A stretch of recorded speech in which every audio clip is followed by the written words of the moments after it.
In summary then, I have as chairman of this board laid out steps I am now taking as a result of the treatment of Jackie Maiden and Kathy Dreamer, as well as steps that may result from my continued investigation of this matter. If my colleagues on this board wish to offer resolutions in support of my action, that would be fine. If they do not, that is also fine, and I understand. I plan to continue to serve on this board through February 28, 2010. And I hope that these remarks make it clear what my posture will be throughout that service.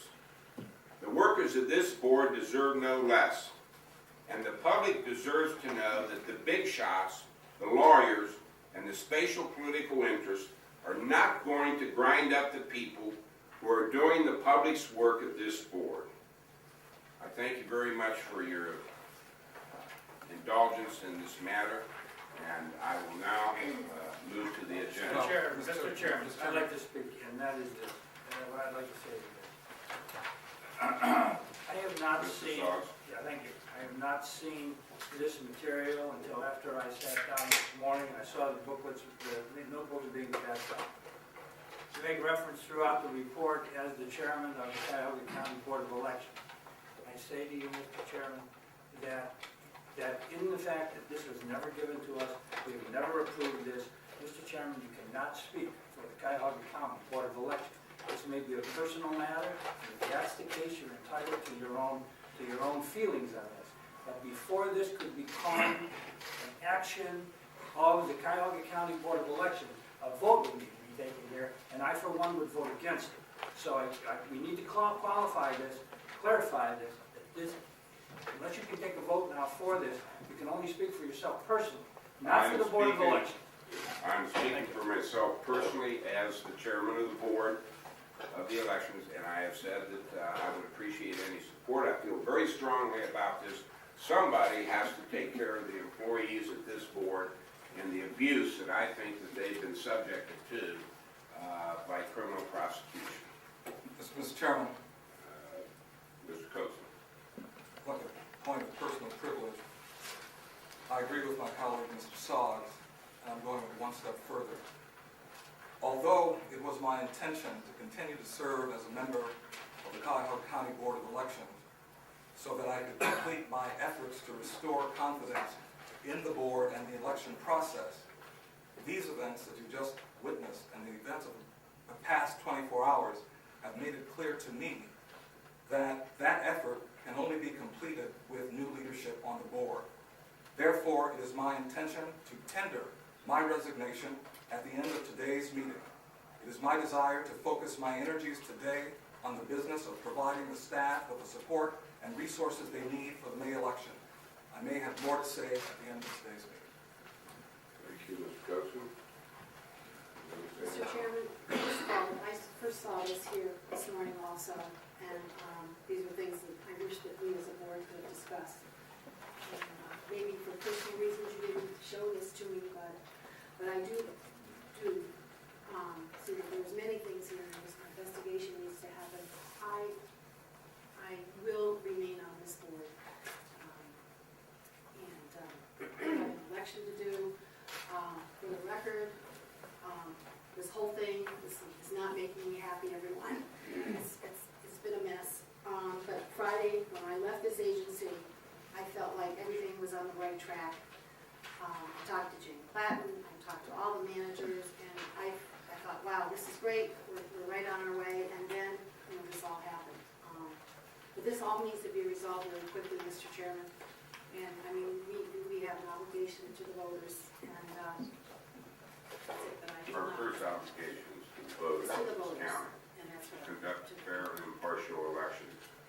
And I would hope that we will be able to continue to do this. With that, I haven't heard, Could I be heard on behalf of myself and my office? sure. Thank you. I, too, am very cognizant of the fact that this board's primary duty, as is mine, is to the citizens of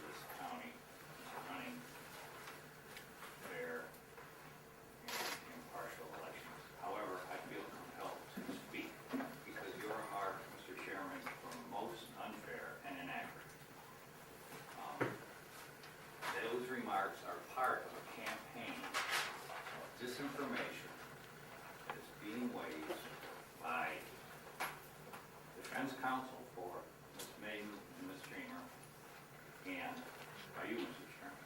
That campaign seeks to attack prosecutors who have a sworn duty to uphold the criminal law for doing what they are sworn to do, which is to prosecute the violation of law.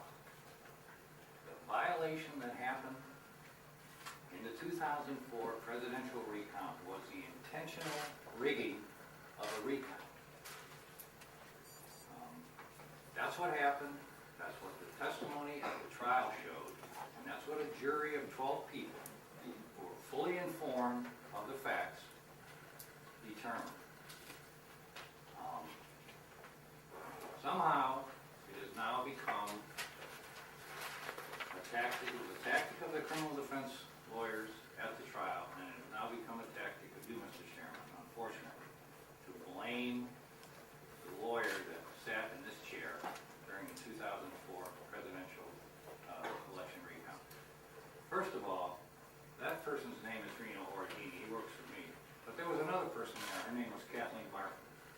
She was here day and night during the 2004. She was available for anyone who had a legal question, and she spent endless hours advising the board and the employees.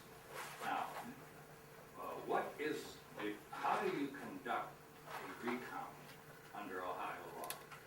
You take a representative sample of 3%, and you choose the sample, and then in the presence of witnesses, you open the sealed containers and you start counting. As the statute says, at a time and place fixed for making a recount, the Board of Elections, in the presence of all observers who may be in attendance, shall open the sealed containers containing the ballots to be recounted and shall recount them. The evidence in this case is that prior to the public recount, there was a private recount. And the private secret recount was conducted for the purpose of ensuring that every precinct that was counted would come out exactly. So there wouldn't be the necessity of recounting the entire county's ballots. Now, what would motivate people to do that? That's really not for me to say. It's not really for the prosecutor to say. When the evidence that was presented in court before a jury of 12 citizens proved that this actually happened. Okay. Now, somehow, this is being blamed on Reno Ordini. This is being blamed on the prosecutor's office. Bill Mason is being attacked because he has chosen to investigate this and, having determined that it happened, prosecute it. Now,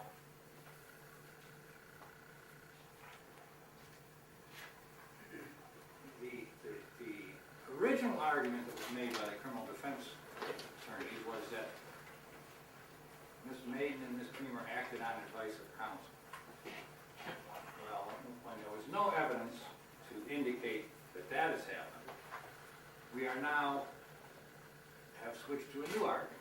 This new argument is, even though they didn't get advice of counsel to do this because it was done secretly, when Fran Lally, a board employee who heard about it, told Reno Ordini should have stopped the criminality by reporting it to the board before the December 22nd meeting.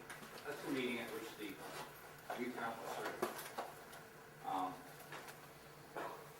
That wouldn't have changed the criminal conduct. The criminal conduct had already occurred when the ballots were switched out. It's not a crime to certify an election where criminal activity has happened. If that were the fact, the board would have been indicted for a criminal act. The criminal act is not the board's certification.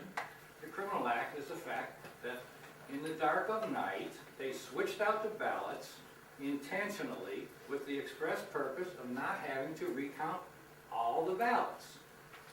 Now, one can cogitate and wonder what the motivation of the women were for doing this. But that doesn't change the fact that the evidence was that they did it. The evidence never appeared that they asked Bill Mason's office, can we do this? And they told them yes. And in fact, the activity happened. And it happened in a way to deceive the witnesses and observers. So that is, in fact, what happened. The blame does not lie with Reno Ordini.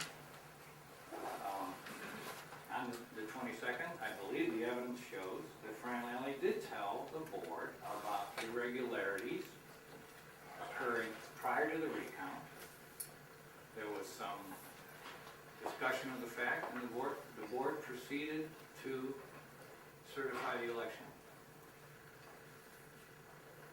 Reno Ordini, throwing himself in front of the moving train of certification of the recount, would have not changed the criminal conduct. And that's the fallacy of Mr. Bennett's argument. And somehow, had he done that, had he stopped the certification, that this criminal conduct would have never occurred. It had already occurred, it was over. Okay. Now, I am only speaking in response to what, again, I feel is an unfair attack on my employees, my boss, Bill Mason, and Kevin Baxter. I bear no ill will towards Jackie Maiden and Kathy Dreamer, and I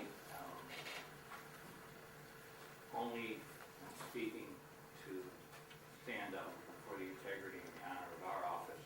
I would like us to be a part of the cooperative effort to get the next election done, including the presidential election next year, which is a great challenge to this board.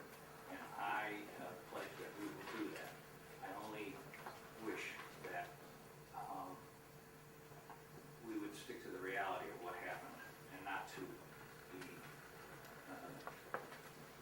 political and legal spin that has been placed upon these events by the criminal defense bar and by Mr. Bennett. Thank you. Mr. Lambert, I have highest respect for your legal acumen, and I think I've indicated to you that on numerous occasions. The fact of the matter is we have two employees of this board that have been sentenced to 18 months in Marysville prison, which is actually more time than some people get for involuntary manslaughter.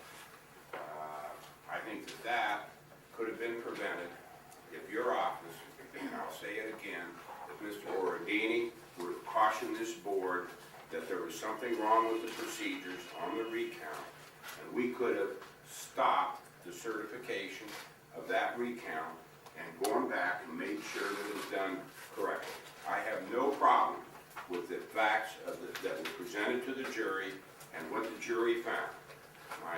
My problem is that this whole thing could have been prevented by Mr. Lally and Mr. Ordini. Now, not everybody has to agree with me, but there is certainly enough testimony that I've submitted here that anybody's willing to take a look at.